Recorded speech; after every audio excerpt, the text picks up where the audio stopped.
नमस्ते सभी साथियों को। सबसे पहली खबर ये है कि 2 मार्च को मॉडल टाउन में पपीहा पार्क है फतेहाबाद के अंदर। वहां हम लोग पहुंच रहे हैं सुबह 10 बजे। फतेहाबाद की जो जिला कार्यकारिणी है उसका गठन करने के लिए। तो एक तो आप लोगों को वहां पहुंचना है, जो फतेहाबाद जिले के साथी हैं उनके लिए ये खबर है। फतेहाबाद में बहुत सारे प्रोग्राम्स हो चुके हैं, लेकिन कल 3 बजे बिरडाना में प्रोग्राम होना है। तो जो और साथी रहते हैं वो वहां आ सकते हैं, अपने साथियों को वहां ला सकते हैं। कई लोगों का यह रहता है कि हमें मुलाकात करनी है, हमें मिलना है, तो आप लोग कल बिरडाना आ सकते हैं। परसों को सुबह 10 बजे पपीहा पार्क में फतेहाबाद में हम लोग इकट्ठा होंगे जिला कार्यकारिणी के लिए। तो जो भी साथी आपके जागे हुए हैं, आप फतेहाबाद के जितने ग्रुप्स हैं उनमें जरूर उनको भेज दीजिए, और ये खबर भी भेज दीजिए। हम व्हाट्सएप पे भी आपको डाल देंगे, व्हाट्सएप नंबर आपके पास है ही। दूसरी बड़ी खबर जो आज की है वो ये है कि मुंबई हाई कोर्ट का फैसला आया है, और मुंबई हाई कोर्ट ने ये कहा है कि सरकार को लताड़ा है, जो महाराष्ट्र की सरकार है उसको, कि आपने किस बिना पे इन लोगों के अंदर डिस्क्रिमिनेशन किया। यानी कि जो लोग मॉल में जाने से तो आपने रोका, जिनको आपने सेवाएं देने से मना किया कि डीसी दफ्तर में ये नहीं जा पाएंगे, वो नहीं जा पाएंगे, और आपने वो आदेश किस तरह से पारित किए। तो अवेकन इंडिया मूवमेंट के जो एडवोकेट हैं, एडवोकेट नीलेश ओझा, जो सुप्रीम कोर्ट के भी वकील हैं और मुंबई हाई कोर्ट के भी, उन्होंने ये केस अवेकन इंडिया मूवमेंट की तरफ से लड़ा था, और उसमें एक बहुत बड़ी जीत हासिल हुई है कि कोई भी इंसान आपसे ये नहीं मांग सकता कि आपने कोई बूटी ली है कि नहीं ली है, कोई टीका लगवाया है कि नहीं लगवाया है। कोई भी आप में और लिए हुए टीका लगवाए और बिना टीका लगवाए में डिफरेंशिएट नहीं कर सकता। पूरी तरह से गैरकानूनी करार दे दिया गया है। और अगर आप चाहें तो उस आदमी ने जिसने आपका चालान काटा था, अब आप जब जब जो फैसला ही गलत था, उस गलत फैसले से जो ये लूट मची थी गुंडा टैक्स की, जो मास्क ना लगाने पे जो चालान थे, उनके लिए भी अब हम अर्जी डालने वाले हैं। तो यानी कि ये समझिए कि कोई आदमी जिसको इसकी वजह से नुकसान हुआ है, बूटी की वजह से, उन लोगों के उनको हर्जाना दिलाने पे भी बातचीत होगी, और जो जिसका चालान कटा है वो चालान के पैसे भी वापस देने होंगे उस अधिकारी को जिसने वो काटा है। अब देखना यह होगा कि वो पर्चियां किस किस ने संभाल के रखी हुई हैं, और उन पर्चियों से हम क्या करने वाले हैं। यहां तक भी देखिएगा, अगर आप लोग जागरूक रहे, आप लोग बोलने लगे, आप लोगों ने आवाज उठाई, और जो हमने कहा था कि लिस्ट तैयार करिए गांव वाइज, अगर आपने उस हिसाब से किया तो किसको भी साइड इफेक्ट हुआ है उसके भी पैसे वापस मिलेंगे। जिसका काम धंधा ठप हुआ है लॉकडाउन में, उसको भी हर्जाना मिलेगा, उसको भी मतलब मुआवजा मिलेगा। और जिसका कर्जा नहीं दे पाया उसका कर्जा माफ भी होगा, किसान के भी कर्जे माफ होंगे। ये बड़ा लंबा है जो मतलब लड़ाई है जिसको हमें लड़ना है। आज आंगनबाड़ी वर्कर्स के बीच आपने देखा कि सारे के सारे संगठन अब धीरे धीरे एक हो रहे हैं।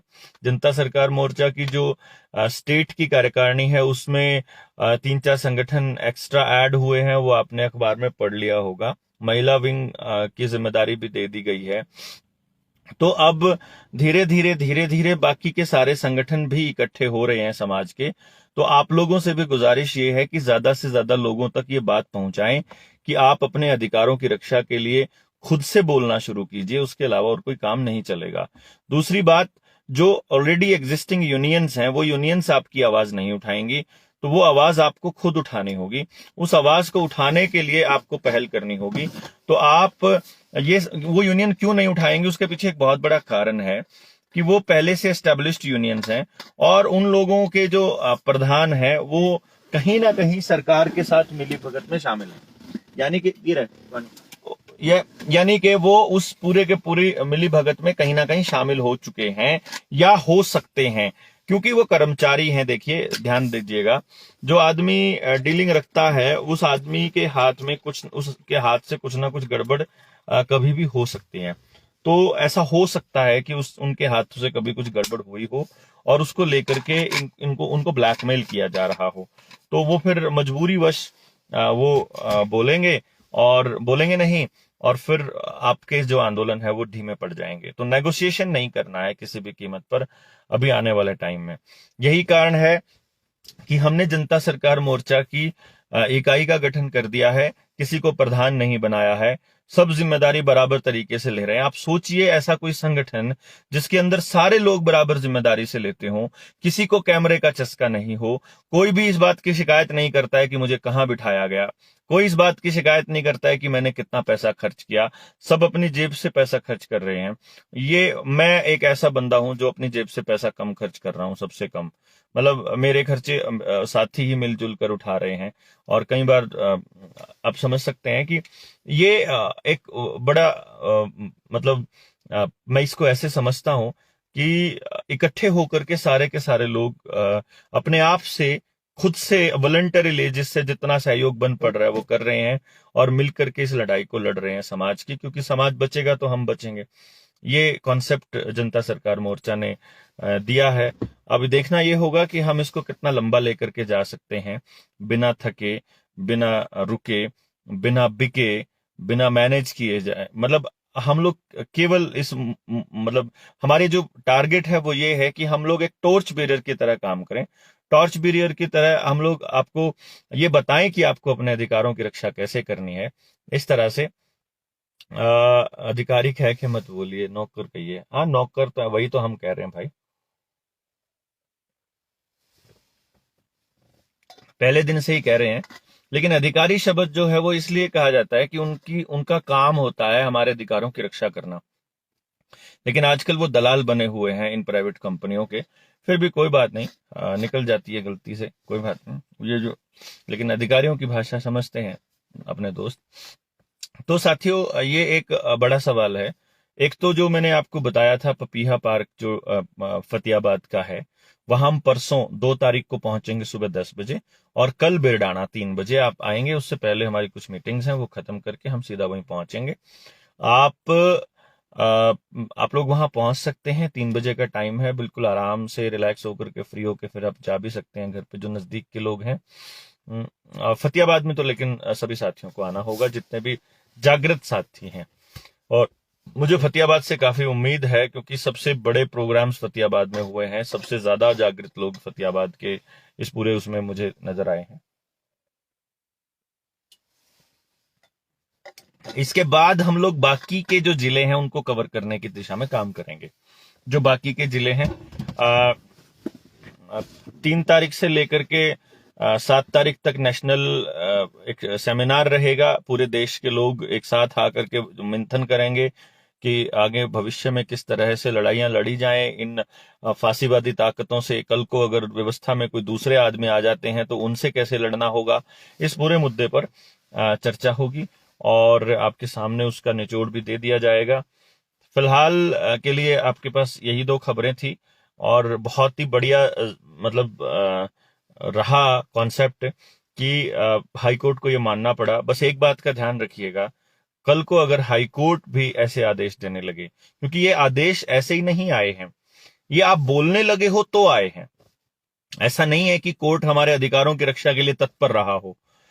कोर्ट ने खुद अपने दरवाजे पर बाहर लगाया है कि अनवैक्सीनेटेड पीपल जो लोग हैं, they are not allowed inside the premises. यानी हमारे लोकतांत्रिक अधिकारों की रक्षा के लिए कोर्ट पहले आगे नहीं आया है। जब हम लोग कोर्ट के पास जाने लगे तो कोर्ट ने अपने दरवाजे बंद कर लिए, जजेस अपने आप को क्वारंटाइन करके बैठ गए थे। तो ये एक बड़ा अहम मुद्दा है। आज अगर कोर्ट हमारे फेवर में डिसीजन दे रहा है तो उसका एकमात्र कारण ये है कि लोग जाग रहे थे, लोग बोल रहे थे। पूरे दिल्ली के अंदर जो चालान का जो रेट है वो 500 रुपए हो गया है। जो गाड़ी के अंदर अब वो लोग चालान नहीं काट रहे हैं अगर आपने मास्क नहीं लगाया हुआ है। यानी कि आप अब चीजें खुल रही है क्योंकि लोग बोल रहे हैं। हरियाणा अपनी सारी रिस्ट्रिक्शंस हटा चुका है, लेकिन जो अफसर हैं, जिनको हम अफसर कहते हैं, जो बड़े नौकर हैं, वो धीरे धीरे अंदर ही अंदर, नीचे नीचे अपने अधिकार, अपने जो सबॉर्डिनेट्स हैं उनके ऊपर दबाव बना रहे हैं, जो कि बहुत गलत है। अगर किसी कर्मचारी को कुछ हो जाए तो उनके प्रियजन हमसे संपर्क करें, हम उनका मुकदमा फ्री ऑफ कॉस्ट लड़ेंगे और जिस अधिकारी ने दबाव बनाया था बूटी लेने के लिए उसके खिलाफ हत्या की कोशिश और हत्या का मुकदमा दर्ज करवाएंगे, उसको जेल भिजवाएंगे, उसी से मुआवजा दिलवाएंगे। तो मतलब ये जो लोग हैं, ये इन लोगों को आपको सबक सिखाना होगा। अमित भाई पूछ रहे हैं फोन पे नंबर। भाई फोन पे नंबर नहीं है, हम लोग किसी से अभी डोनेशन नहीं ले रहे हैं। कुछ साथी हैं व्यक्तिगत तौर पर हमारी मदद कर रहे हैं, जो आसपास के लोग हैं। अभी आप मुझे व्हाट्सएप कर दीजिएगा, मैं आपको अकाउंट नंबर एक दे दूंगा। वो भी तब दूंगा जब हमारे को कोई चीज खरीदनी होती है। जैसे अभी हमने पैम्फलेट छपवाने हैं, हम सोच रहे थे कि कम से कम 1 लाख पैम्फलेट हम शुरू में छपवाएं, पहले 10,000 छपवा लेंगे, बाकी के फिर गांव गांव में उनकी डिलीवरी दी जाए। तो अभी हम फंड इकट्ठा कर रहे हैं। तो जब हम डायरेक्ट आपको प्रिंटर का ही नंबर दे देंगे, तो आपको जितने भी पैम्फलेट स्पॉन्सर करने हो आप मतलब हमें बता देना, उसका स्क्रीनशॉट भेज देना और हमारे को उसकी वो कॉपी दे देना। इस तरह से हम काम चला रहे हैं फिलहाल, क्योंकि अभी हमें जब तक हमारे पास डेडिकेटेड लोगों की टीम नहीं हो जाती जिनके ऊपर हम इतना भरोसा कर सकें कि इनके भरोसे हम छोड़ के बाकी कामों की तरफ ध्यान दे दें, तब तक हम किसी से पैसे नहीं ले रहे हैं। और जब कभी हमें लगेगा कि वाकई में इस पैसे का इस्तेमाल हम करने वाले हैं या हमें पहले खर्चा ही कर देंगे बाद में कि हम पैसे आपसे मांगे, अदरवाइज हमारा ऐसा कोई इरादा नहीं है। नहीं तो अभी तक तो हम लोग अपना अकाउंट नंबर पब्लिक करके कुछ ना कुछ डोनेशन ले लेते, पर ऐसा कुछ नहीं था। असली चीज है कि अगर हमारे मूव करने से, हमारे उस स्टेप से और लोग जागते हैं और मूवमेंट खड़ा होता है तो कोई फायदा है, अदरवाइज नहीं। तो आपके बीच अपने जो विचार हैं और आपके बीच अपने जो प्लानिंग्स हैं वो हम लाते ही रहते हैं। आप अभी के लिए एक काम कर दीजिए, एक तो आप अपने लोकल लेवल पर अपने या तो अपने फेसबुक के चैनल्स और यूट्यूब के चैनल्स बना लीजिए, अपनी वीडियोस डालना शुरू कीजिए। दूसरी हमारी मदद ऐसे कर दीजिए कि हमारे मोर्चे के जो पेज है उसके साथ अपने लोकल लोगों को जोड़ दीजिए। मतलब चाहे आप उनका, जैसे कई लोग हमारे बुजुर्ग होते हैं वो अभी इतना पढ़ा लिखे नहीं है और फेसबुक चलाना नहीं आता है, तो उनके फेसबुक पे जाके उन जनता सरकार मोर्चा के पेज को लाइक करके सी फर्स्ट या फेवरेट में उसको फॉलो वाले ऑप्शन में जाके वो कर दीजिए, ताकि हमारी जो पोस्ट हैं, हमारे जो वीडियोस हैं वो उनके सामने आते रहें। फिर उनके यूट्यूब चैनल पे जाकर के आप यूट्यूब चैनल पे जाके उनका जनता सरकार मोर्चा का जो चैनल है उसको भी सब्सक्राइब कर दीजिए, निडर इंडिया को कर दीजिए या मेरे चैनल, जैसे भी आपको ठीक लगता है इनको चैनल को सब्सक्राइब करके आप उनको भी वहां नोटिफिकेशन ऑन कर दो ताकि उनके पास वो वीडियोस आती रहें। आप लिंक भेज सकते हैं इनका वीडियोस का दूसरे लोगों तक, और मोर्चे को फॉलो करने के लिए भी बोल सकते हैं। अभी जानकारी जब तक लोगों तक अपने आप नहीं जाएगी, क्योंकि बाकी जो वीडियोस हैं हम देखते हैं कि एक शेयर के हिसाब से कम 100-200 व्यूज होते हैं एक शेयर के अकॉर्डिंगली। मान लो किसी के 100 शेयर हैं तो 2 लाख व्यूज होंगे, हमारे तो 1200 शेयर पे 24,000 व्यूज, मतलब 12,000 सॉरी, तो 10-10 व्यूज आते हैं हमारे एक शेयर पे। यानी हमारे जो पेजेस हैं उनकी जो रीच है वो इतनी कम कर दी जाती है कि आप देखिए आप तक भी नहीं पहुंच पाते इनकी नोटिफिकेशन। तो आपको सी फर्स्ट करना पड़ेगा, ताकि जैसे ही हम लाइव आए आपके सामने वो आ जाए, फेवरेट करके आपको करना पड़ेगा। तो अभी के लिए मैं इतना ही बता रहा था आपको कि बहुत अहम ये रिजल्ट वो है, आदेश है, कल तक अपलोड हो जाएगा। तो आपको कल तक वो आदेश भी मिल जाएगा जो हाईकोर्ट ने दिया है। और ये आप सभी दोस्तों को बताइए कि अभी कुछ भी कंपल्शंस नहीं है, लेकिन अभी खतरा टला नहीं है। 2030 तक का एजेंडा है, आपकी प्रॉपर्टीज खाली करनी है, आपके घर से मेटल को इन्होंने निकालना है, आपका खाता जो है वो शून्य करना है। ये एक बहुत अहम जो जानकारी है, और मैं बताऊं वो मैं अपने इस मोर्चे पे एक वीडियो बनाऊंगा अलग से। जिस तरह से इस पूरे के पूरे प्रकरण को लाने से पहले इवेंट 201 हुआ था जॉन हॉपकिंस यूनिवर्सिटी के अंदर, ऐसे ही बहुत सारे कंट्रीज ने साइबर अटैक को सिमुलेट किया है। यानी अगर साइबर अटैक होता है तो हमें किस तरह से बिहेव करना है। तो अब डार्क वेब के साथियों से गुजारिश है कि वो हमसे कांटेक्ट करें जितना जल्दी हो सके। साइबर अटैक होता है तो उस केस में आपको क्या करना है, अगर आपके बैंक अकाउंट सील हो जाते हैं तब आपको क्या करना है, आपके बैंक अकाउंट फ्रीज हो जाते हैं, आपका सारा डेटा उड़ जाता है, तब आप क्या करेंगे। ये एक बहुत अहम मुद्दा होगा। क्या आपके पास उसके लिए कोई प्लानिंग है? नहीं है। अगर इंटरनेट बंद हो जाए या फिर अगर मोबाइल बंद हो जाए तो आपके पास उसका कोई प्लानिंग है कि आप खबर कैसे पहुंचाएंगे दूसरे लोगों तक? नहीं है। इंटरनेट बंद हो जाता है और आपके ऊपर आक्रमण हो जाता है या अफवाह फैला दी जाती है, तब आप क्या करेंगे? ये एक बड़ा पॉइंट है। यही होगा आने वाले वक्त में आप लोगों के साथ। अकेले अकेले करके ये लोगों को लगड़ने का प्लान बना रहे हैं। ये आपको ऐसी सिचुएशन पे लेकर के आने वाले हैं कि आपका जीना दूभर हो जाए और इनके बिना आप ना जी पाओ। तो एक तो आधार कार्ड के साथ जितनी सर्विसेज जुड़वा रखी हैं उनको जितना जल्दी हो सके कटवाना है। पटवारी जाकर के आपके प्रॉपर्टी के ऊपर और बाकी चीजों के लिए वो फैमिली आईडी मांग रहे हैं, वो देने की बिल्कुल जरूरत नहीं है, क्योंकि ये सुप्रीम कोर्ट के आदेश भी हैं और इवन पॉसिबल भी नहीं है, ये संवैधानिक भी नहीं है कि आपको अपना आधार कार्ड और या अपनी फैमिली आईडी कंपलसरी रूप से दिखानी पड़े। बिल्कुल भी दिखाने की जरूरत नहीं है। आप रजिस्ट्री करवाइए अपने दूसरे डॉक्यूमेंट से। आपको फैमिली आईडी कैसे बनी? आधार कार्ड से। आधार कार्ड कैसे बना? आपका लाइसेंस या फिर आपके दूसरे डॉक्यूमेंट, आपका वोटर कार्ड या फिर आपकी डेट ऑफ बर्थ। तो फिर जब वो सारे कागज दिखा के आधार कार्ड बना तो वो सारे कागज दिखा करके बाकी चीजें भी तो बना सकते हैं, लेकिन इनको यूनिक आइडेंटिफिकेशन नंबर चाहिए। ये जो टीके का सर्टिफिकेट था इसके ऊपर भी वो यूनिक आइडेंटिफिकेशन नंबर था। इसके लिए आपका बारकोड बन रहा है। इसके लिए आपको बकायदा बारकोड बना करके ये लोग आगे आने वाले टाइम में कंप्यूटर के साथ कनेक्ट करने वाले हैं, आर्टिफिशियल इंटेलिजेंस के साथ। और स्पेशली जो नया आधार कार्ड है जो आंखों से रेटिना ले रहा है, जो नए अब बन रहे हैं, वो बिल्कुल आपको कंप्लीट गुलामी की तरफ ले जाएंगे। तो रेडिएशंस के क्या इफेक्ट होते हैं, उसके ऊपर क्या सर्वेज हैं, इसकी भी गांव वाले थोड़ी सी मांग उठाएंगे अपने लोगों के साथ मिलके, क्योंकि आपके बच्चों को रेडिएशन से कितना नुकसान होने वाला है इसका तो आपको अंदाजा भी नहीं है। आपके लिए तो ऐसा लग रहा होगा कि 5G ऐसे ही बहुत अच्छी चीज होगी। आपको ये नहीं पता है कि 5G का असल मकसद क्या है। तो क्यों नहीं आप अपने लोगों से इकट्ठे होकर के आप डीसीज को ज्ञापन देते हो कि पहले आप सर्वे कर क्या है, और फिर उसके बाद आप सर्वे करने के बाद आप हमें बताइए कि ये इतने नुकसान है और इसकी इतनी वेवलेंथ है और इस तरीके से इतना रेडिएशन होगा और इससे ऊपर रेडिएशन नहीं होगा। 2010 के बाद हमारे देश के अंदर रेडिएशन से होने वाले दुष्प्रभावों के ऊपर कोई रिसर्च नहीं है दोस्तों। तो इसका मतलब ये हो गया कि उस टाइम तो 2G हुआ करता था, तो 3G 4G ये तो इनके ऊपर तो रेडिएशन ने कितना नुकसान किया हमारा पता ही नहीं है।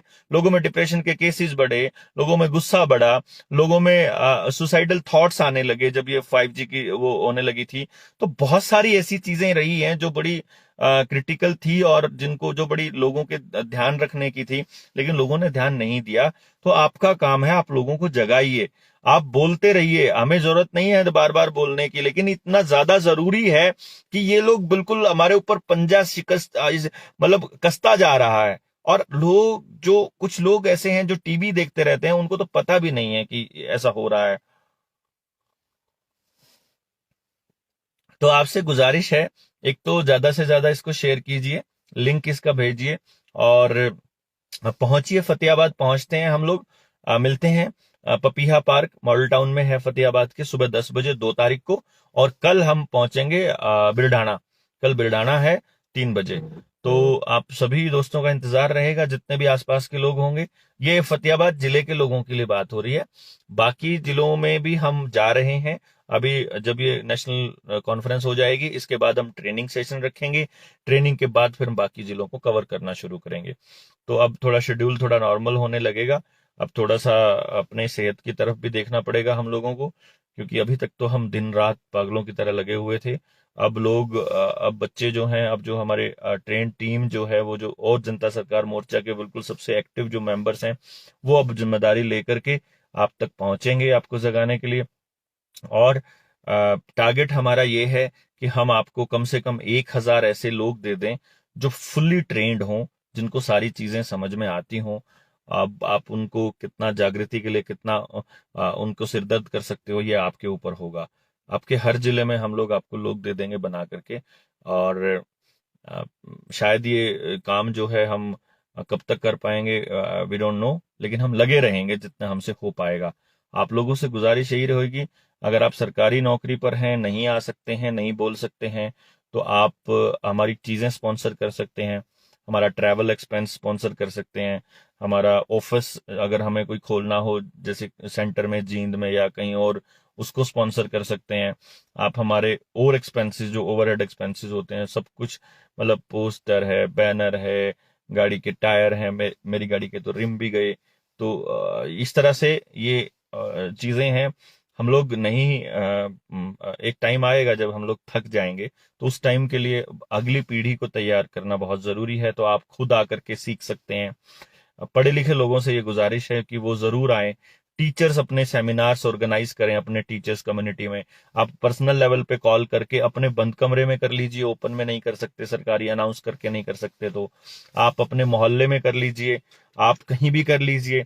एक लेवल तक समझाने के लिए हमारी टीम के मेंबर्स आ जाएंगे आपके पास। फिर जब 2-4 मोहल्लों में हो जाएंगे तो फिर मैं भी आ जाऊंगा। मैं वैसे भी आ जाऊंगा अगर मेरे पास टाइम शेड्यूल होगा तो आप लोग सीखने की तरफ थोड़ा सा ध्यान दीजिए, समझने की तरफ कि अखबारों को कैसे पढ़ना है, इस क्राइसिस को कैसे समझना है। साइबर अटैक होगा, आपके बैंक अकाउंट जो है वो सील होंगे, क्योंकि इनको डिजिटल करेंसी लेकर के आनी है। तो बहुत सारे मुद्दे हैं जिनके ऊपर चर्चा करनी है। तो लगातार हम लोग बोल ही रहे हैं। आपका भी काम यही है कि आप बोलते रहिए, बोलते रहिए, बोलते रहिए। अभी शुरुआत में आपको पागल कहेंगे, हमें भी कहा गया था। अभी लोग बहुत ज्यादा मतलब एंडोर्स कर रहे हैं कि हाँ अब ये सही कह रहे हैं बच्चे। लेकिन फिर हम आगे की बात बताने लग जाते हैं तो फिर उनको थोड़ा सा हाइपोथेटिकल लगता है कि यार ये कुछ ज्यादा हो गया। लेकिन हम बता इसलिए रहे हैं ताकि जब होए तो आपको पता हो कि ये बातें फिर बोल रहा था देवेंद्र, ये कहा था इसने कि ऐसा होगा। कल यूएफओज की बात होने लगे, या मतलब वो कहें कि एलियन का अटैक है, या युद्ध की बातें होने लगे, या साइबर अटैक की बातें होने लगे, डिजिटल करेंसी की जब बात होगी, आपको मतलब ये समझिए आपकी सारी चीजें आधार के साथ एक नंबर के साथ जोड़ने का मतलब है आपको टोटल सर्वेलेंस पे रखा जा रहा है।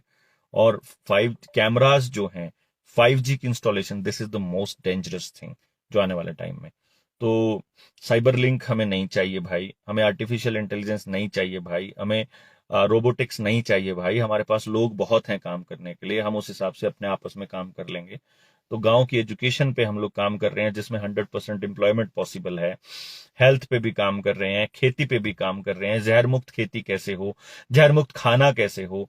आयुर्वेद को सीखने वाले बच्चे हों तो उनको वो भी सिखाएं, होम्योपैथी के स्पेशलिस्ट, फिर नेचुरोपैथी के स्पेशलिस्ट, फिर डॉक्टर बीआरसी की तरफ से जो लोग ट्रेनिंग देने के लिए आएंगे। तो इस तरह से जिंदगी के हर पहलू पे काम करने का मतलब हम लोग प्रयास कर रहे हैं। आप लोग भी अपने हिस्से का प्रयास करते रहिए, रुकना नहीं है। अगर आप लोग ये सोचेंगे कि सिर्फ जनता सरकार मोर्चा करेगा, क्योंकि आप ही जनता सरकार मोर्चा हो, हम लोगों को जनता सरकार मोर्चा का फेस बनने मत दीजिए। आपसे गुजारिश है कि आप भी हिस्सा लीजिए, और अपने मोहल्ले के लेवल पे भी कर सकते हैं, इस लेवल पे भी कर दीजिए, ज्यादा कहीं नहीं जा सकते तो, लेकिन सीखिए जरूर। तो इन्हीं सब शब्दों के साथ मैं अभी की बात खत्म करूंगा। बहुत बहुत धन्यवाद।